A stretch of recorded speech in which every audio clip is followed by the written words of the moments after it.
Eh, tu savais pour Pulp Fiction ?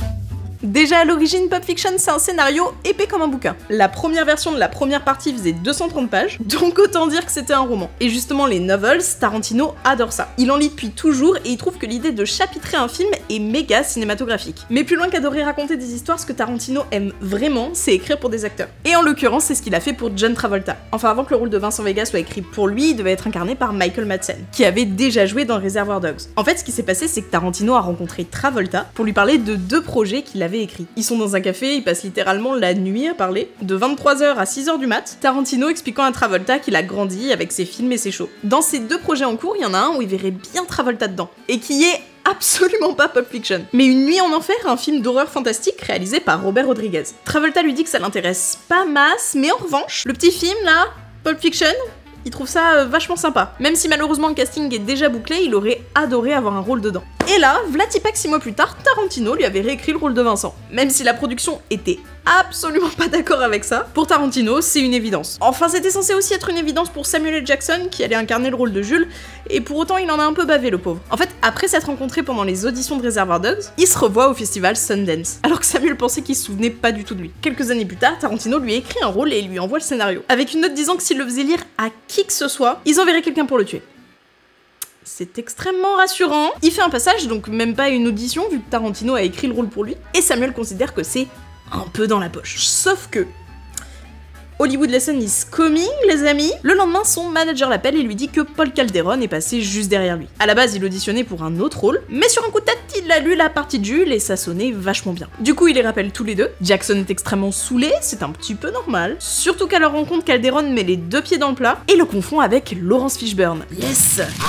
Qui, fun fact, avait été envisagé par la production fut un temps, mais qui a refusé parce que la manière dont la drogue était représentée dans le film, donc comme un truc un peu cool et banalisé, c'était éthiquement plutôt moyen. Bref, en plus de ça, Tarantino est en retard, donc c'est vraiment la cerise sur le milkshake, et justement il part s'en chercher un accompagné d'un burger. Pour avoir la panse bien pleine. Là chez Jackson on est sur un taux d'énervement qui correspond parfaitement à la vibe de gangster qu'il doit jouer, à tel point que quand il arrive à l'audition, il continue de manger son burger en regardant Tarantino et le prod droit dans les yeux. Comme si, sur un malentendu, après sa dernière bouchée, il allait les tuer. Très peu rassurant, mais ce moment, il a tellement marqué Tarantino qu'il a décidé de rajouter la scène de Jules qui dévore le burger au scénario. Jackson cartonne, et ils finissent par la scène finale au diner avec le monologue de Jules, qui avant que Jackson l'incarne, était pas prévu comme la scène finale. Mais il était tellement iconique à l'audition que Tarantino a compris qu'il devait 1. L'engager, et 2. finir le film avec cette tirade. Scène finale où les figurants savaient pas du tout et volontairement que ça allait être une prise d'otage avec des gangsters, pour que leur réaction soit la plus authentique possible. D'ailleurs, le portefeuille que Jules donne à Ringo au diner, c'est le vrai portefeuille de Tarantino. Dessus, il y a même gravé Bad Motherfucker en référence à Shaft, les Nuits Rouges d'Harlem. Et pour finir avec les infos sur Samuel L. Jackson, la coupe Jerry Curl qu'il porte pour être Jules était en fait une grosse erreur de la production. Parce qu'à la base, Tarantino, il voulait une coupe afro avec des pattes de mouton.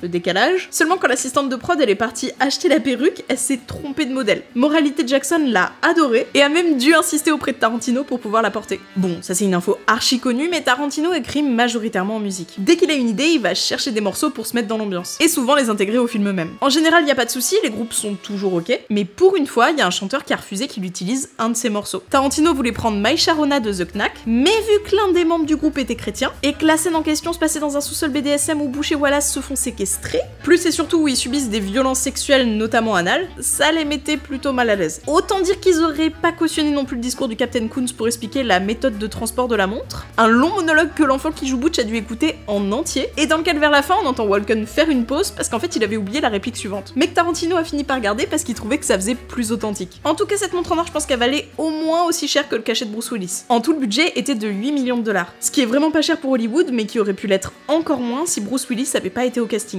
Dans ces 8 millions, 5 millions ont servi à payer les acteurs et les actrices. Mais c'est aussi grâce à lui que le film a été direct rentable dès sa vente au box-office international, vu que c'était un acteur très coté. Et mis à part le salaire de Bruce Willis, la plus grosse dépense, c'était le décor du Jack Rabbit Slims. 150 000 $ investis dans la construction du plateau, mais qui valait le coup vu comment son style est resté emblématique. D'ailleurs, pour le créer, ils sont inspirés des cafés d'époque de LA et de la car culture typique du sud de la Californie. Pour l'extérieur, ils sont partis d'un ancien bowling, sur lequel ils ont posé des néons et l'enseigne du Jack Rabbit Slims. Et pour l'intérieur, ils ont tout construits de toutes pièces dans un hangar. Et qui était tellement réussi qu'il manquait pas de visite apparemment. Vu qu'on peut retrouver des mémos qui demandent d'arrêter d'inviter des gens sans demander et de boire sur le plateau. D'ailleurs, Tarantino avait 2 demandes très précises pour l'aménagement intérieur du restaurant. La première pour les tables à manger voitures, qui ressemblent à celles dans Elvis Presley Speedway, et la deuxième un circuit de jeux de piste de petites voitures, qu'on retrouve dans Ligne Rouge 7000. En revanche, le contour au centre de la piste de danse, c'est vraiment du pur jus de son esprit. Même si la scène de danse en elle-même est inspirée de celle de Bande à part de Godard où il danse le twist. Et ça tombe bien parce que depuis qu'il est petit, Travolta sait parfaitement le danser. Du coup, il propose même à Tarantino d'ajouter d'autres pas un peu plus modernes, populaires, comme le Batman, l'autostoppeur et le swim. Et j'aime tellement cette scène que j'ai pris le display qu'elle est avec. Ah non, il est grand!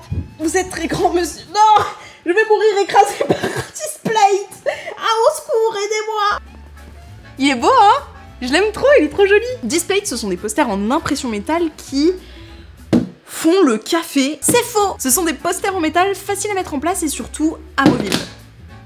Bah tu vas te calmer toi en fait déjà. En gros tu poses les stickers, ça abîme pas ton mur. Chica boum takarakara pam pam. T'appuies sur l'aimant, emballé c'est collé. Il y a plus de 800 000 designs sur le site, mais vu que vous l'avez pas demandé, je vous ai fait une sélection avec mes préférés que vous pouvez retrouver sur mon profil et que je vous ai mis en lien dans la description. Il y a plein de tailles différentes, cette bestiole là c'est du L, ça fait à peu près un tiers de moi, voilà. C'est une unité de mesure, mais qui ne vous aide pas du tout, c'est génial. Mais il y en a aussi des plus petits en M ou bien du XL si tu veux carrément couvrir ton mur de display. En ce moment pour l'été, ils font des Summer Sales, donc du 21 au 26 juin. Vous avez moins 22% si vous en prenez 1 ou 2, et moins 33% si vous en prenez 3 ou plus en passant par le lien dans ma description. Bon, en vrai, ce que Tarantino cherchait, c'était pas qu'il danse hyper bien, mais qu'il s'amuse en dansant pour que ça rende bien. En tout cas, lui, il était tellement à fond que clairement, c'est la 3e personne dans cette choré. En plus, il adorait cette chanson, You Never Can Tell de Chuck Berry. C'est la vie, c'est le alors que Maturman, pas du tout. D'ailleurs, à la base, elle voulait même pas jouer le rôle de Mia, mais Tarantino était tellement désespéré qu'elle accepte qu'il a fini par lui lire le scénario au téléphone pour la convaincre. Et c'est pas la seule fois où sur Pulp Fiction, Tarantino était à bout. Je pense notamment au jour où il s'est fait voler la Chevrolet Malibu de 1964, celle que Vincent conduit, et qui était la sienne. Mais vous inquiétez pas, ils l'ont retrouvée. Ouais.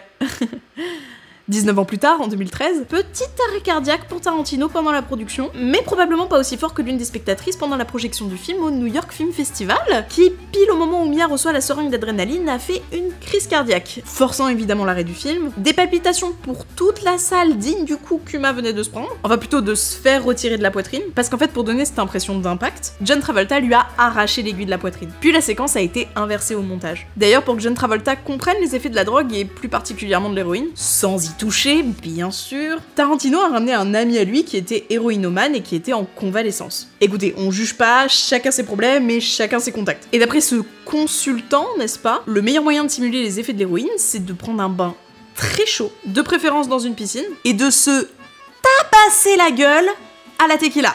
Ça a changé tu savais, il y a des tutoriels chelous dedans. Donc c'est ce qu'il a fait avec sa femme, a aligné des shots autour d'un jacuzzi pour rester dans la boisson quand Mia commande son milkshake à 5 $. Buddy Holly lui demande si elle veut.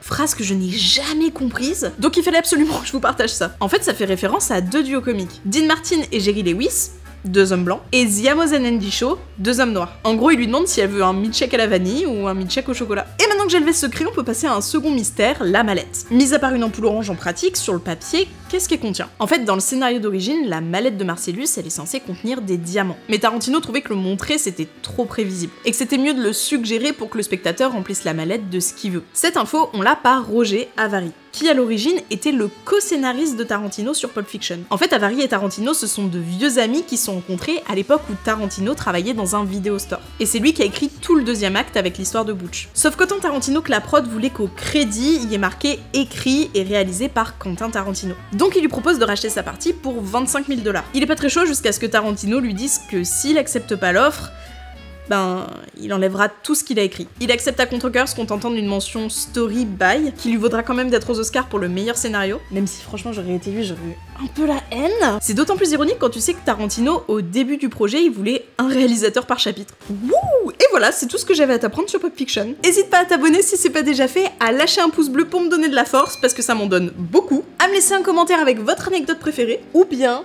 avec le mot Bill. parce que c'est un mot très peu utilisé que j'aimerais réhabiliter, et à partager la vidéo si ça vous a plu, que ce soit à vos potes ou sur les réseaux en me taguant @ClaraRunaway, surtout sur Instagram, parce que je vous vois beaucoup plus sur Instagram. Je vous dis ça aussi parce que la vidéo risque de se faire un petit peu invisibiliser rapport au fait que Pulp Fiction est un film un peu violent, et que je parle un peu de las drogas, donc je pense que peut-être YouTube va pas être maxi content de ça, donc je vous avoue que ça m'aiderait beaucoup si vous la partagiez. J'espère que vous allez bien et que vous allez profiter de votre été, parce qu'on est déjà en juin, je comprends pas, ça va trop vite. Et moi je vous dis à la prochaine pour une prochaine vidéo.